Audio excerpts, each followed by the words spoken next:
They stole $15 million from me and still had the audacity to drag me out by my hair, like I was the thief. My name is Sierra, and from wherever you're watching this, stay with me, because I need to ask, have you ever been betrayed so deeply by family that the air around you stopped feeling safe? That every smile, every "we love you," felt like a lie sharpened into a weapon? Let me tell you how it happened. It was supposed to be a normal afternoon. I had just come home from a meeting, my final attempt to get answers about my disappearing accounts, assets, and the money my late parents had left me. I stepped into the house to find them.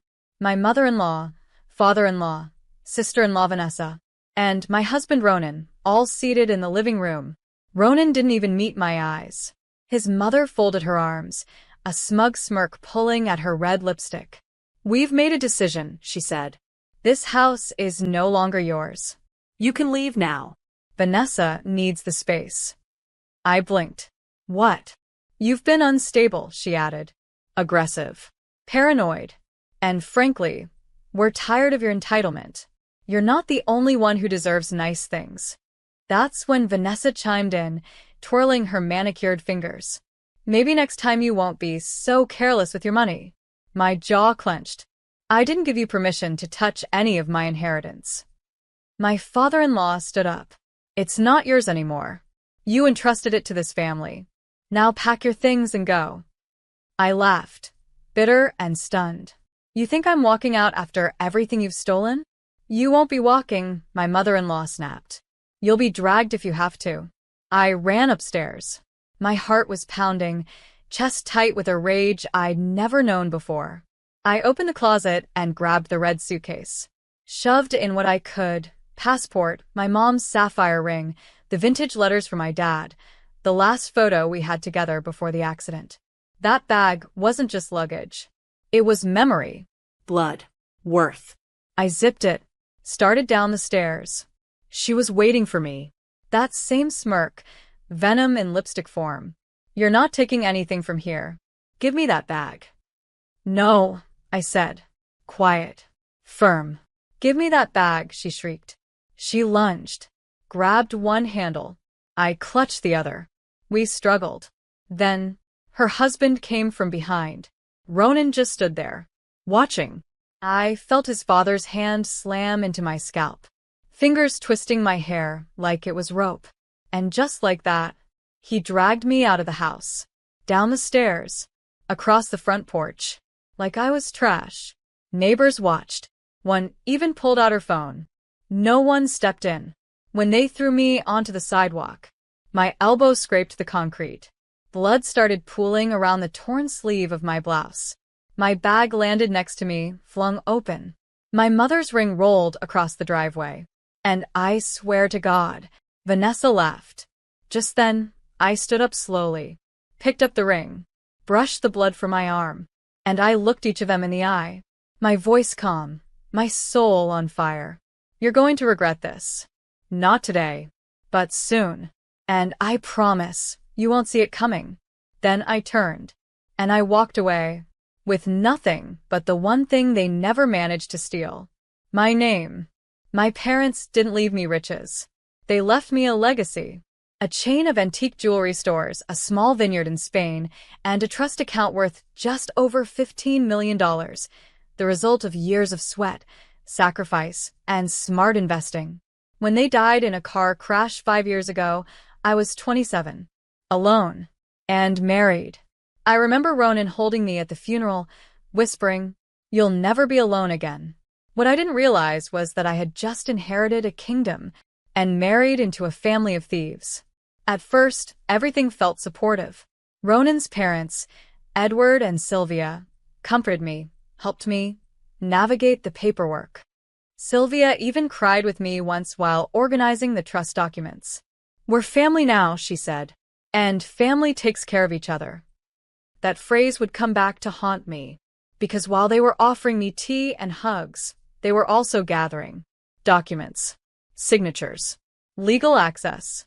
They convinced me that consolidating the assets into a central family trust would protect me from taxes, scammers, and greedy outsiders. And I believed them. because I had no reason not to trust my own husband. Within months, changes began. Edward took over, managing the jewelry stores. He said I was grieving too much to handle the staff. He fired my family's old employees and replaced them with loyal people. Sylvia convinced me to lease out the vineyard. Vanessa, the younger sister, was suddenly gifted a new apartment, a car, and a boutique store to pursue her dream. She hadn't worked a full-time job a day in her life. When I asked Ronan, he just shrugged. It's still all yours. It's just under the family name. But my name started vanishing. The jewelry stores were renamed. The vineyard management changed. The trust accounts were moved into a joint advisory system. Suddenly, I needed approval to access my own money. It's just protocol, Edward said. You agreed to shared stewardship, Sylvia smiled. Stop being so difficult, Vanessa snapped. I was the one who built nothing, but paid for everything. They made me feel ungrateful when I questioned things. Money changes people, Sierra, they'd say, as if I was the one manipulating bank accounts. Even Ronan. He would come home late, smell like expensive scotch, and say, "You're being paranoid. You have everything. Why can't you just relax?" Because I knew something was wrong. But every time I reached for answers, they handed me guilt instead of truth. And then the worst betrayal came on our 3rd anniversary. I had asked Ronan if I could access some of the liquid assets to invest in a women's entrepreneurship initiative. Something in my mother's memory. He said, "We already used it for the family." My throat went dry. All of it. Not all. Just enough to secure Vanessa's business, your father-in-law's pension trust, and some long-term properties. It's still in the family. Still in the family. Except suddenly, I wasn't the family anymore. That's when I stopped asking and started watching. Because when you feel yourself disappearing, you either fade quietly or you prepare to return like a storm. There's a moment grief turns into clarity. It doesn't come with fireworks. It's quiet, like the air right before a storm. For me, that moment came the night I overheard Vanessa's laughing in the kitchen. She actually believed the money was hers. I mean, who leaves that much to someone so stupid? Sylvia laughed too. Edward added, "Don't worry, sweetheart. Once she signs the house over, we'll be done with her completely." I was standing behind the door, frozen, shaking, not from sadness, but from awakening. It wasn't paranoia. It was betrayal. They weren't helping me manage my inheritance.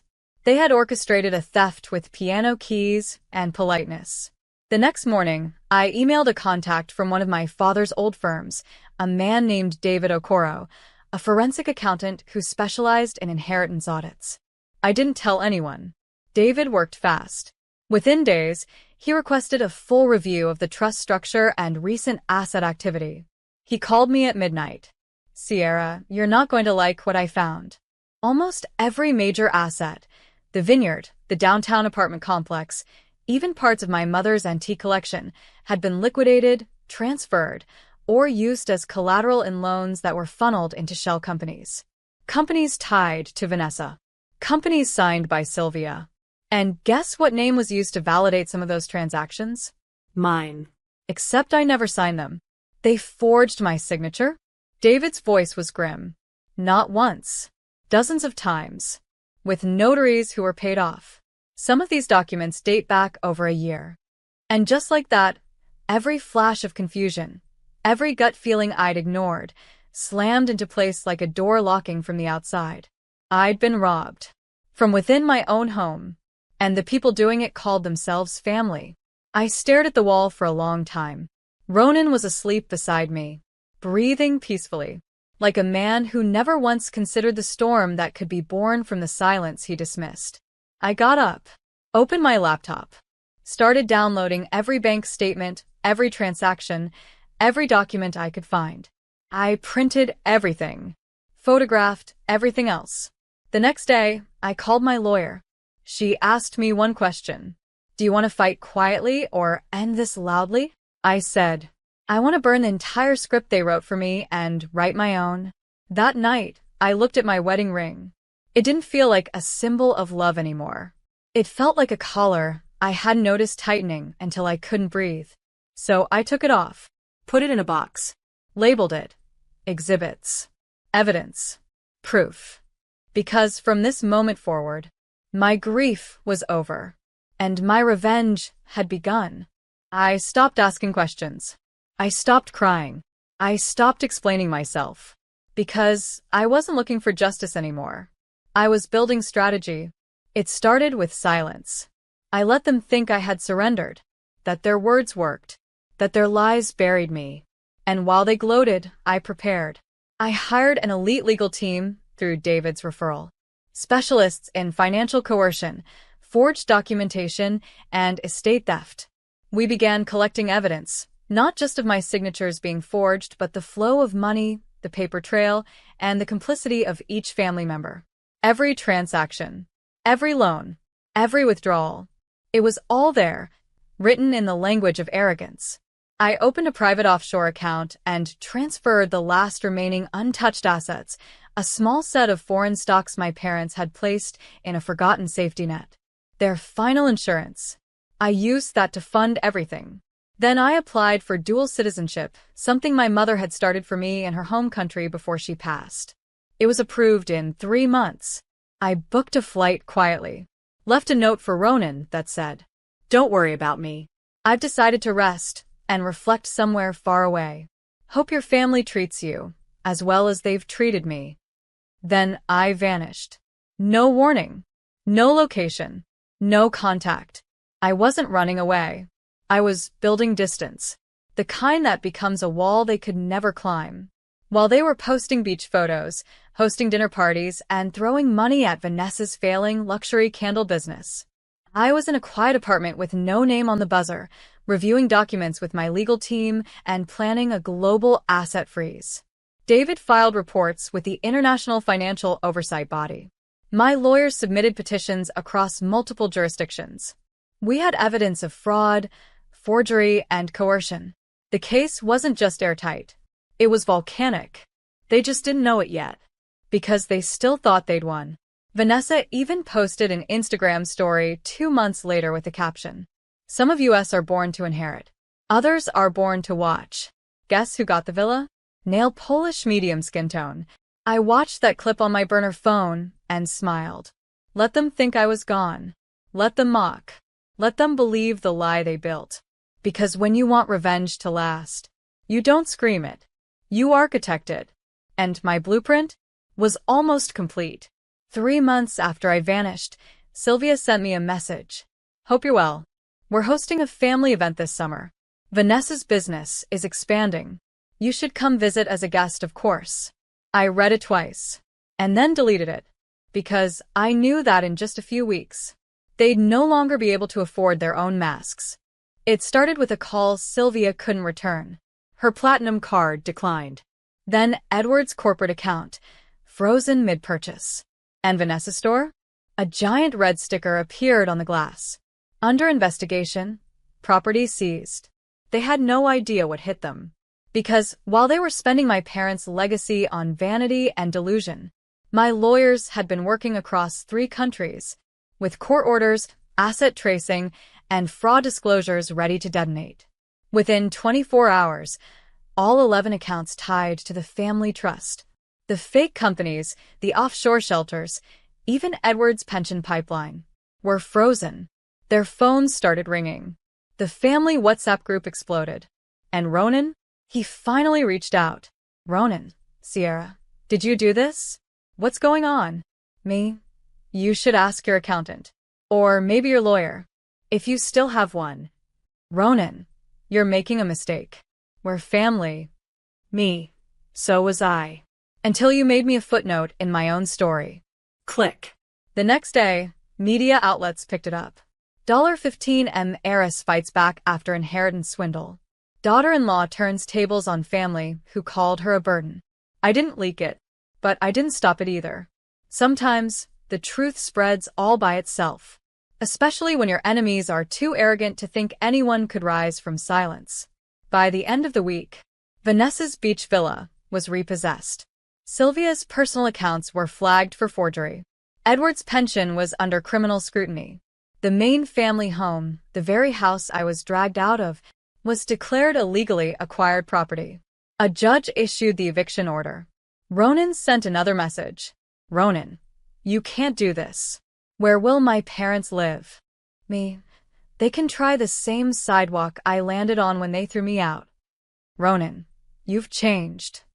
Me. No. I finally remembered who I was before you all tried to erase me. Click. The hardest part? Not watching them fall. The hardest part was watching them lie to themselves as they fell. They still tried to blame me. They claimed I weaponized the legal system. They said I was holding a grudge. No. I was holding the truth. They were just choking on it now. 1 week after the eviction, Sylvia made one last attempt. She emailed me. You could have handled this better. Family should talk, not destroy. So, I sent her a single reply. A forwarded email. From her own lawyer. Subject line. Criminal liability risks for Mrs. Sylvia Carlyle. No words. Just the mirror. Let her read what she did. Let her feel what I felt when I first discovered their signatures replacing mine. They thought they were clever. But when you build your empire on someone else's ashes, eventually, the fire returns. 2 weeks after the accounts froze, the real avalanche began. Vanessa was the first to break. She walked into the courthouse in sunglasses and heels, pretending to be unfazed, but behind her, a dozen unpaid vendors were shouting outside with signs. You stole from your investors. Where's our money, Vanessa? She tried to claim ignorance. She tried to blame her bookkeeper. But the paper trail led directly to her. A judge froze her personal assets. The boutique was liquidated. Her bank statements showed millions in unaccounted transfers, all tied to the original inheritance. She screamed in court, called it a witch hunt. But when you spend blood money on crystals and ego, you don't get mercy. Sylvia and Edward were next. Their private lawyer turned on them after realizing his license was at risk. He submitted sworn affidavits proving they'd coerced me into signing documents during what he described as emotional instability. He backed it with video footage, hidden cameras in his own office. I watched those recordings. I saw Sylvia place her hand on mine during a meeting and say, "Just trust us. You're too overwhelmed to make these decisions right now. Let us handle everything. Just sign." I was pale, shaking, still grieving, but I signed. And now, that footage was Exhibit A. The DA's office officially opened a criminal fraud case. The charges included financial exploitation, document forgery, elder estate manipulation, coercion under duress. When the police knocked on their door, Sylvia tried to slam it. Edward tried to stall with legalese. Didn't work. They were arrested. The cuffs clicked. And I didn't cheer. I didn't post about it. I just watched the news like everyone else. Prominent family faces charges over $15 million inheritance fraud. Ronan tried to spin the story on social media, called me vengeful and ungrateful. But the comments weren't on his side. One read, "Bro, your parents dragged her out of her own house by her hair. Be grateful she didn't press charges for assault." Another, "She paid for your lifestyle, and you called her paranoid. You're the problem." The world saw it now. Not just the fraud, but the cowardice. The rot beneath the chandeliers. And what did I do during all this? I stayed quiet. Kept my name out of headlines. Didn't gloat. Didn't retaliate. Because this wasn't about revenge anymore. It was about correction. The universe had tilted off course. And I simply nudged it back. But I'll never forget the message I got from one of Sylvia's former friends, a woman who used to mock my modest fashion at parties. She wrote, "I used to think you were too quiet. Too soft. Now I realize you were just the only one with power that didn't need to scream. You won." I moved to the coast. Not the flashy kind where yachts blind you with their reflection, but the quiet kind. A little town where the ocean didn't roar, it hummed. Where people said hello without scanning your jewelry first. Where I could breathe again. I bought a cottage with old wood floors and a garden that looked forgotten. I made it mine. And for the first time in years, I slept without clutching my fists. I started over in small ways. I took long walks, drank coffee with cinnamon, volunteered at a local youth center where girls with soft voices hid loud minds. And one day, while cleaning out the attic, I found my mother's old journal. Her words felt like a whisper across time. They may try to shrink you, Smile. then grow louder. I cried for 2 hours. Then I went back downstairs and started typing. 6 months later, I launched the Inheritance Project, a nonprofit for women who had their names, rights, or wealth stolen by family, spouses, or legal manipulation. We provided lawyers, financial audits, emotional therapy, and, when needed, a safe escape. The media covered it quietly. They tried to drag my past into the story. But I declined every major interview. Because this time, my name wasn't a headline. It was a lifeline for someone else. I never changed my number. Ronan kept trying. Sometimes with guilt. Sometimes with rage. Sometimes with silence followed by a single question mark. I never answered. The last message he sent was a photo of the house they lost, now covered in dust. Boarded windows. "Hope you're happy," he wrote. I was. But not because they suffered. I was happy because I no longer had to explain my worth to people who never wanted to see it. One afternoon, at a bookstore near the harbor, I ran into a woman named Carla. She was struggling to choose between 2 novels. I made a suggestion. We laughed. We had coffee. 2 months later, we were building a new life. One with late-night conversations, shared scars, and no masks. She never once asked me how much I had in the bank. She only ever asked how much peace I had in my heart. I said, more than I ever imagined. I still wore the sapphire ring, the one my mother gave me, the one they tried to steal. But now I wear it on a chain around my neck, not as a trophy, but as a vow. A promise to the girl who once shook on the pavement, bag ripped open, blood on her arm, that she would never again be dragged by anyone, except forward. It happened exactly 2 years to the day. I was on stage at a private women's summit in Lisbon. Small audience. No cameras. Just stories and hearts. The theme was reclaiming what was taken. I wasn't meant to speak. I was there to listen. But someone recognized me. Whispers floated.